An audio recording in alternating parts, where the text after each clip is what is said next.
أعوذ بالله من الشيطان الرجيم بسم الله الرحمن الرحيم قل كل يعمل على شاكلته فربكم أعلم بمن هو أهدى سبيلا صدق الله العلي العظيم. Everyone acts according to their shakila. That surely your Lord is the one who knows the best, who is the most guided on this path. This season, we've been speaking on the topic of shakila or disposition. To begin, we need to understand the word shakila. The literal definition of shakila is to tie something together. It is when someone does an act so much that it reaches a level where it comes to them automatically like a habit. When that habit is repeated over and over, it becomes their disposition. For example, a person who starts by just smoking one cigarette. If they do it continuously, eventually they become a habitual smoker.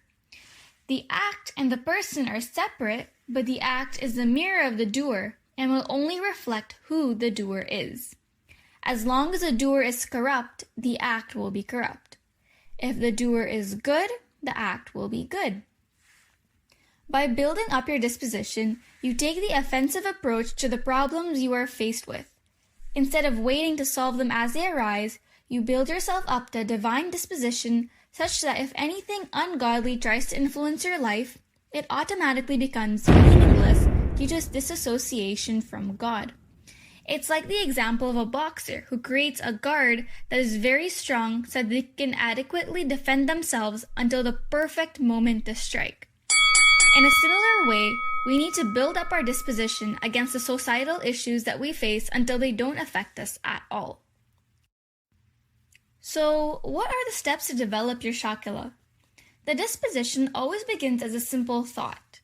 The thought, when it remains and ferments in your mind, turns into an inclination that tells you to do something.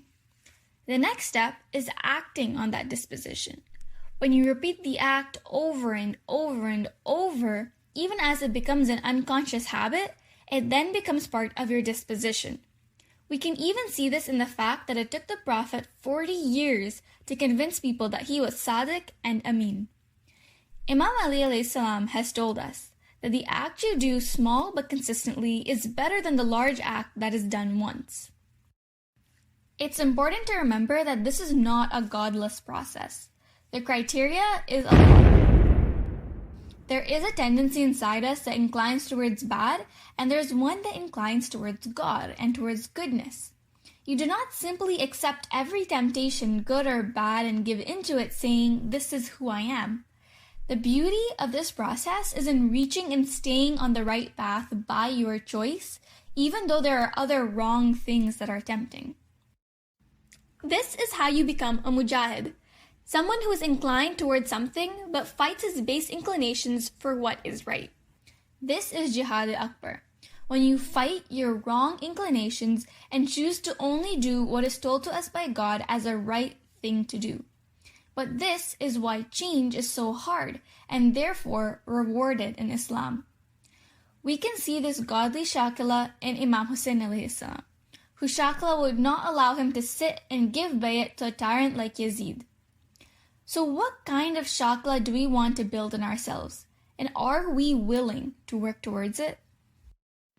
Thank you for watching. We've been trying to build our shakila together to make ourselves better.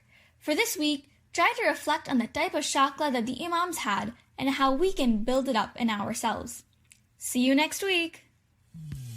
يا حسين حسين حسين يا حسين حسين حسين يا حسين حسين حسين